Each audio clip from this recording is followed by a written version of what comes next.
Okay, so we're back and on part 7 now of our deep dive into the science of sleep. Uh-huh. And today we're going to kind of shift gears a little bit and explore a question that's probably on a lot of our minds, Yeah. which is just how dangerous is a lack of sleep for our brain? Mm. We've talked about how vital sleep is, but now we're going to really delve into the specifics Okay. of what happens when we don't get enough.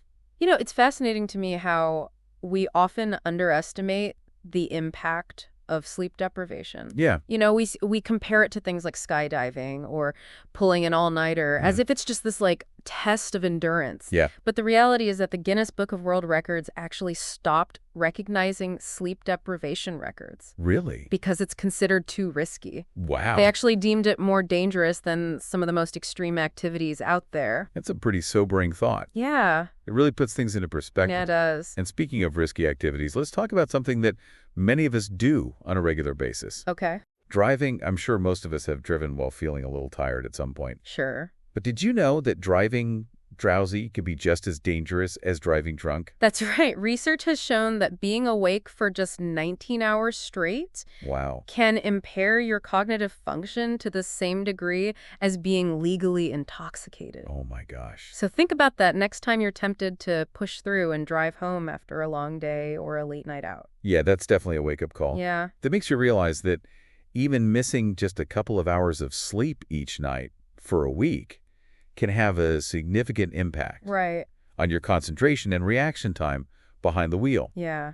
And it's not just about driving, is it? No. Sleep deprivation affects our ability to learn and retain information as well. Mm-hmm. I remember those all-nighters from college thinking I was being productive. Oh, yeah. But now I wonder how much I actually absorbed. Well, studies show that sleep deprivation can lead to a 40% decrease in learning ability. Wow. It's like the hippocampus, the part of your brain responsible for forming new memories, simply can't function properly Right. without enough sleep. Interesting. So those all-nighters might feel productive in the moment, but in reality, you're likely shortchanging yourself when it comes to actually learning and retaining the material. So if you're listening to this and you're a student or someone who needs to learn new information regularly, Mm-hmm. pay attention. Right. Prioritizing sleep is essential for optimal learning. Yeah. But it's not just about the hippocampus and memory formation, right? Right. Sleep deprivations also messes with our emotions. Absolutely. When you're sleep deprived, Yeah. your amygdala, the part of your brain that processes emotions, goes into overdrive. Okay. It becomes hyperactive, making you more reactive and impulsive, Right. and less able to regulate your emotions. So that explains why I tend to get so irritable and snappy when I haven't had enough sleep. Uh-huh. It's like my brain is on high alert, ready to overreact to the slightest provocation. Yes. And I imagine this can have a big impact on our relationships and our overall well-being. Right. Definitely, sleep deprivation can strain relationships, make it harder to cope with stress, and even worsen existing mental health conditions, Right. like anxiety and depression. Yeah. It's a cascading effect that can impact many aspects of our lives. So we're seeing how sleep deprivation affects us in the short term, driving our learning and our emotional regulation. Mm-hmm. But what about the long-term consequences? Yeah. Does chronic sleep deprivation increase the risk of developing serious conditions like Alzheimer's disease? That's a question that researchers are actively investigating, and the evidence is increasingly pointing in that direction. Really? A lack of sleep allows harmful proteins like beta-amyloid Okay. to accumulate in the brain. Interesting. And unfortunately, these proteins can damage the very regions responsible for generating deep sleep, Wow. creating a vicious cycle of poor sleep and further amyloid buildup. So it's not just about feeling tired and groggy the next day. It's about protecting our brains in the long run. Exactly. Consistently getting enough sleep isn't just a matter of convenience or comfort. It's an investment in our long-term health and well-being. What's fascinating here is that we often prioritize other aspects of our health like diet and exercise, Right. but we often neglect the importance of sleep. Yeah. Yet research shows that chronic sleep deprivation is essentially a form of chronic stress on the brain, and over time this can have detrimental effects on cognitive function, emotional well-being, and overall health. That's a powerful statement. It is. We need to start thinking about sleep as a vital sign, just as important as our blood pressure or heart rate. I agree. It's a fundamental pillar of health that we need to pay attention to. Absolutely. Now, we've talked about the risks of drowsy driving in general terms, but let's dig a little deeper into just how dangerous it can be. Okay. I'm particularly interested in those studies that compare the effects of sleep deprivation to alcohol intoxication. Hmm. What did they find? The research is quite compelling. Okay, Studies using driving simulators have directly compared the performance of sleep-deprived individuals right. to that of individuals who were legally drunk, Okay, and the results are striking. yeah. After being awake for 19 hours, the sleep-deprived participants exhibited the same level of driving impairment Wow. as those who had consumed enough alcohol to reach the legal limit. Wow, that's really eye-opening. It is. It makes you think twice about those late-night drives. Yeah. What exactly is happening in the brain that leads to this level of impairment? Well, sleep deprivation affects multiple cognitive functions, including attention, reaction time, decision-making, and even memory. Oh, wow. One of the key culprits is something called microsleep. Microsleep. Yes, That sounds a bit ominous. it can be. What exactly are microsleeps? Microsleeps are brief, involuntary episodes of sleep that can last anywhere from a few seconds to a minute or two, Okay. and they often occur without the person even being aware of it. Oh, gosh. Essentially, the brain momentarily disengages from the external world. So you could be driving thinking you're fully alert, and your brain could just decide to take a little nap without your permission. That's a possibility. That's terrifying. It is, and during a microsleep, you lose conscious control of your actions. Wow. You might miss important visual cues, your reaction time slows down significantly, and you may even experience a complete lapse in motor control. So if you're driving, even a brief microsleep could lead to drifting out of your lane or failing to react to a hazard in time. That's right. It's not just falling asleep at the wheel that's dangerous, it's these tiny unnoticed lapses in consciousness. Exactly, and research has shown that even mild sleep deprivation, like getting just a few hours less sleep than you need for a few nights in a row, significantly increases the likelihood of microsleeps. It sounds like microsleeps are a real hidden danger on the road, especially considering that most people are probably unaware they're even experiencing them. Right. This has been incredibly informative. We've uncovered the fact that driving while sleep-deprived, even for relatively short periods, can be as dangerous as driving under the influence of alcohol. Yes. And even if you manage to avoid a major incident, those microsleeps can significantly impair your driving abilities. It's definitely something to be aware of. One of the most concerning aspects of sleep deprivation is that we're often terrible judges of our own impairment. Yeah. We might feel a bit tired, but believe we can push through it unaware of the extent to which our cognitive function is compromised. That's a really important point. I think we've all been guilty of that at some point. Right. We underestimate the power of sleep and overestimate our own abilities. So remember, everyone, if you're feeling drowsy, pull over and take a break. Yes. Your brain and everyone else on the road will thank you. Good advice. We'll be back in the next part of our deep dive to discuss more about the fascinating and complex relationship between sleep and our brains. Okay, great. See you then. Welcome back to our exploration of sleep. So, the last part we talked about how sleep deprivation can make us irritable and reactive. Uh-huh. But I'm curious to learn more about, what's actually happening in the brain to cause this emotional dysregulation. Yeah. It's like our emotions become amplified when we're tired, Right. and we don't always have the best control over our responses. That's a great observation, and you're right. There are specific brain regions involved in this process. Imagine your brain as a complex network of interconnected highways. Okay. Now, when you're well rested, Right. there's a smooth flow of traffic between different areas, including the prefrontal cortex, Right. which is responsible for rational thought and decision-making, Okay. and the amygdala, Yeah. which processes emotions. So the prefrontal cortex is like the control center, keeping our emotions in check. Exactly. But when you're sleep deprived, it's like construction work has begun on those highways. Right. The connection between the prefrontal cortex and the amygdala weakens, and the flow of traffic becomes disrupted. Mm. As a result, the amygdala, our emotional center, becomes more active, leading to those exaggerated emotional responses you mentioned. That's a great analogy. Yeah. It helps me visualize what's happening in the brain when we're sleep deprived. Wow. So we're basically less able to think clearly and rationally about our emotions, and we're more likely to react impulsively. Yeah. And this can have a ripple effect on our relationships and interactions with others. Absolutely. Think about it when you're sleep deprived. You're more likely to misinterpret social cues, Yep. overreact to minor annoyances, Right. and say things you later regret. Exactly. It's like the filter between your thoughts and your words gets thinner and your emotions spill out more easily. It's not just about those everyday frustrations and arguments. Right. There's also a link between sleep deprivation and more serious mental health conditions. Right? Yes, there's a strong bidirectional relationship between sleep and mental health. Okay. Mental health disorder can disrupt sleep patterns. Yeah. But research also suggests that chronic sleep deprivation can actually increase the risk of developing mental health issues and worsen existing symptoms. Right.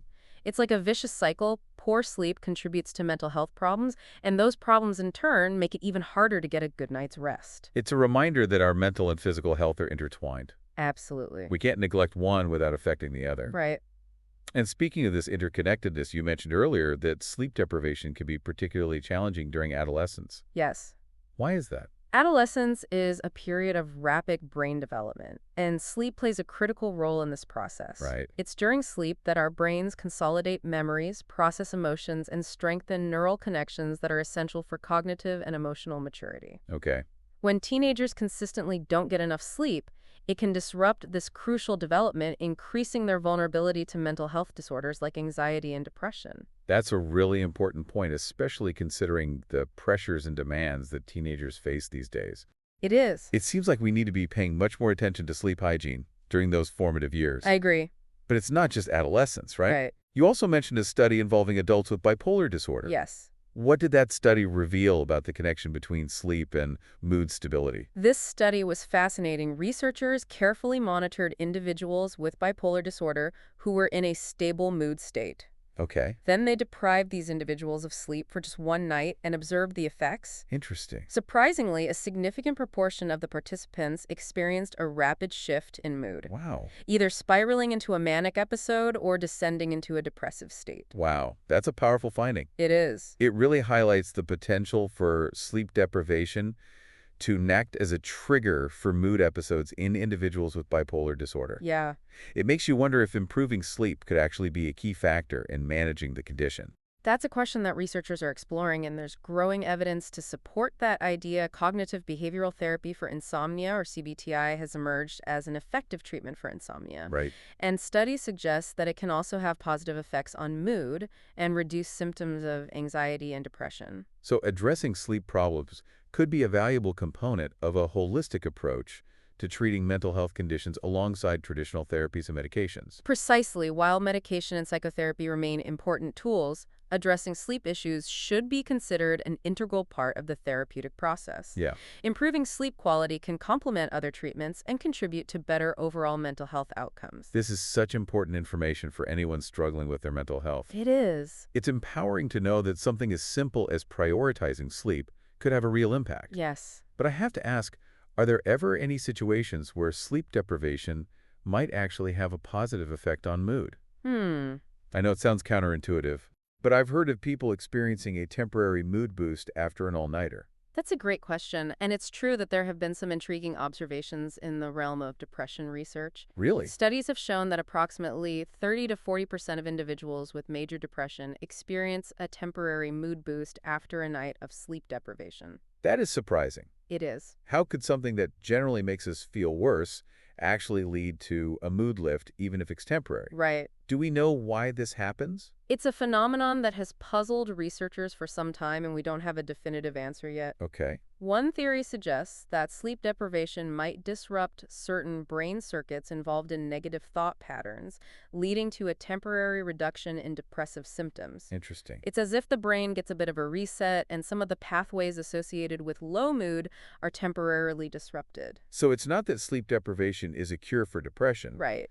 but rather that it might create a brief window of relief for some individuals. Exactly. But it sounds like this effect is fleeting and not a sustainable solution. While the temporary mood boost observed in some individuals with depression is interesting, it doesn't negate the overwhelming evidence highlighting the detrimental effects of chronic sleep deprivation on mental health. It's clear that the relationship between sleep and mood is complex, with both positive and negative influences at play. Yes. But overall, prioritizing sleep seems to be a winning strategy for supporting our emotional well-being in the long run. I agree. Now, before we move on to the next part of our deep dive, Okay. I want to circle back to the topic of memory, which we touched on earlier. Sure. You mentioned that sleep plays a vital role in consolidating memories, Yes. turning those short-term experiences into long-term storage. Right. Could you explain how that process works and how sleep deprivation interferes with it? Of course, sleep is much more than just resting our bodies. It's an active process that's essential for memory formation. Okay. During sleep, particularly during a stage called slow wave sleep, Uh-huh. Our brains work behind the scenes to solidify the memories we've acquired throughout the day. Okay. It's like our brains are reviewing and organizing all the information we've encountered, Right. transferring it from a temporary holding area to a more permanent storage space. So it's during sleep that our brains decide what's important enough to remember and what can be discarded. And when we did Exactly. get enough sleep, we're essentially disrupting this crucial filing system. Numerous studies have shown that sleep deprivation impairs various aspects of memory, Okay. including the ability to encode new information, consolidate memories, and even retrieve previously learned material. That makes a lot of sense. It's like trying to cram for a test all night and expecting to remember everything in the morning. Right. You might be able to force some information into your short-term memory, Yeah. but without adequate sleep, those memories are unlikely to stick around for the long haul. That's right. Sleep deprivation essentially creates a bottleneck in the memory formation process. Right. It's as if your brain's memory inbox gets full and new information can't be processed efficiently without a chance to clear out the backlog during sleep. So we're seeing a pattern here. Mm-hmm. Sleep deprivation impairs our emotional regulation, and now our memory. Mm-hmm. It's like a domino effect with one area affecting the next. Right. And you mentioned that there are specific stages of sleep that are particularly important for memory consolidation. Yes. Could you tell us more about those stages? Certainly, while all stages of sleep are important for overall health, Yeah. slow wave sleep, also known as deep sleep, Mm-hmm. appears to play a particularly critical role in memory consolidation. Okay. During this stage, our brain waves slow down Right. and our bodies are deeply relaxed. Okay. It's during this time that the hippocampus, the brain region responsible for forming new memories, Right. reactivates and replays memories from the day, Interesting. transferring them to other areas of the brain for long-term storage. So if we're not getting enough slow wave sleep, we're essentially shortchanging our brains of a crucial opportunity to solidify memories and make them lasting. Exactly. And I imagine this could have long-term implications for our cognitive health as we age. That's an area of ongoing research, but there's mounting evidence suggesting a link between chronic sleep deprivation and an increased risk of cognitive decline and neurodegenerative diseases like Alzheimer's disease. That's a sobering thought. It really underscores the importance of establishing healthy sleep habits early on and maintaining them throughout our lives. Yes. You know, earlier you mentioned the glymphatic system, Uh-huh. the brain's waste disposal system, Right. and how it's most active during sleep. Yes. Could you remind us how that system works and how it might be affected by sleep deprivation? Of course, it's a fascinating system that was discovered relatively recently. Think of it as a network of channels and pathways in the brain that act like a cleaning crew, flushing out metabolic byproducts and toxins that accumulate during our waking hours. So while we're sleeping, our brains are busy tidying up and getting rid of all the waste that's built up during the day. Exactly. It's like our brains are doing their own spring cleaning while we're unconscious. I like that analogy. But what happens when we don't give our brains enough time to complete this cleaning process? Well, research suggests that when we chronically deprive ourselves of sleep, the glymphatic system doesn't have enough time to do its job properly. Okay. This can lead to a buildup of toxins in the brain, Right. including proteins like beta amyloid, Yeah. which, as we discussed earlier, is implicated in the development of Alzheimer's disease. So it's like the garbage starts piling up if the cleaning crew doesn't show up often enough. Right. And this buildup of toxins can have serious consequences for our brain health in the long run. Yes. This entire discussion has been so eye-opening. Good.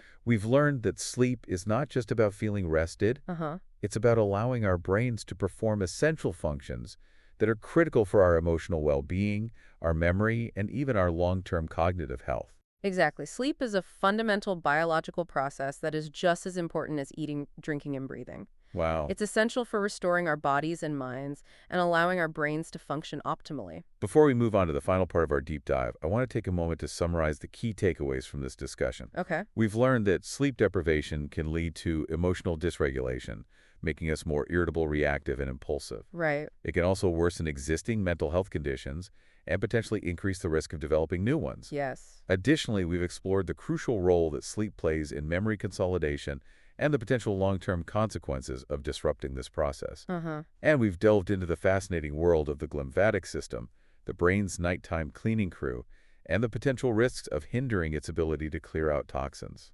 Those are all excellent points, and I think it's important for our listeners to remember that these are not just abstract concepts. Yeah. Sleep deprivation can have real and tangible effects on our daily lives and our long-term health. By prioritizing sleep, we're not just indulging in a luxury. Right. We're making a conscious decision to invest in our well-being. Well said. In the next part, we'll delve deeper into the connection between sleep deprivation and Alzheimer's disease, exploring the latest research and what it reveals about the complex relationship between sleep aging and brain health. Sounds good. Welcome back to the Vital Signpost. In this final part of our deep dive into the science of sleep, we're going to tackle a topic that's on many people's minds, the connection between sleep deprivation and Alzheimer's disease. Okay. It's a complex issue and one that researchers are still working to fully understand. Right. But we've got some fascinating insights to share based on the latest scientific findings. You're absolutely right. It is a complex issue. But what we do know is that Alzheimer's disease is characterized by the accumulation of abnormal protein deposits in the brain, primarily beta amyloid plaques and tau tangles. Okay. These deposits disrupt communication between brain cells, Right.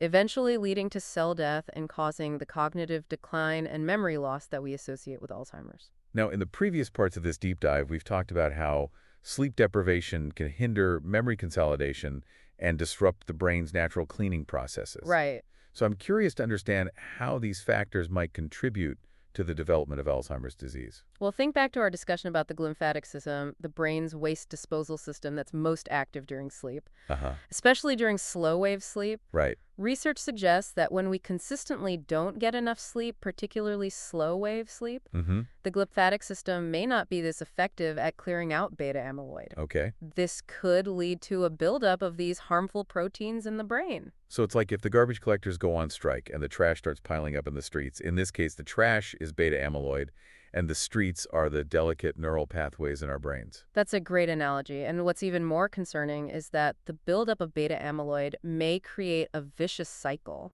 Studies have shown that beta amyloid deposits can disrupt the activity of brain regions involved in generating slow-wave sleep, Right. leading to less deep sleep and further impairing the glymphatic system's cleaning abilities. So we end up with a situation where sleep deprivation contributes to amyloid buildup, Right. which in turn further disrupt sleep, Yeah. and the cycle continues. That sounds like a recipe for trouble. And if I'm understanding correctly, this could explain why chronic sleep deprivation over the lifespan appears to increase the risk of developing Alzheimer's disease later in life. Exactly. Studies have shown a correlation between individuals who consistently sleep less than 7 hours per night and a higher risk of cognitive decline and dementia. Now, it's important to note that correlation doesn't equal causation, but the evidence is certainly suggestive. It's a powerful reminder that prioritizing sleep isn't just about feeling refreshed the next day. It's about protecting our brain health for the long haul. Absolutely. And the good news is that researchers are actively exploring whether improving sleep quality, particularly slow-wave sleep, could potentially slow down the progression of Alzheimer's disease or even reduce the risk of developing it in the first place. That's encouraging to hear. Are there any specific interventions being investigated in this area? There are several promising avenues of research. Some scientists are looking at non-invasive ways to enhance slow-wave sleep, Okay. like transcranial magnetic stimulation or auditory stimulation. Interesting. Others are studying lifestyle changes such as exercise diet and stress management techniques to promote better sleep quality. Okay. And there's growing interest in developing medications that could specifically target the glymphatic system, boosting its ability to clear out toxins from the brain. It's fascinating to consider that something as simple as improving our sleep could have such a profound impact on our brain health. It really is. And while more research is needed to fully unravel the complexities of this relationship between sleep and brain health, Right? the evidence we have so far is compelling. It underscores the need to prioritize sleep as an essential component of a healthy lifestyle. So as we wrap up this deep dive into the science of sleep, let's recap what we've learned. We started by exploring the immediate dangers of sleep deprivation, like impaired driving, and then moved on to its impact on our emotions and memory. Today, we've delved into the fascinating connection between sleep and Alzheimer's disease. The takeaway message is clear. Sleep is not just about resting our bodies. Right. It's about giving our brains a chance to perform vital functions that are essential for our cognitive and emotional well-being, both in the short term and the long term. That's a great summary, and I encourage everyone listening to reflect on their own sleep habits and make the necessary changes to include their getting enough rest. Prioritizing sleep is one of the most important investments you can make in your health and well-being. Well said. This deep dive has been incredibly informative, and I hope it's empowered our listeners to make sleep a priority in their lives. If you're struggling with sleep problems, don't hesitate to reach out to a healthcare professional for guidance. Sweet dreams, everyone.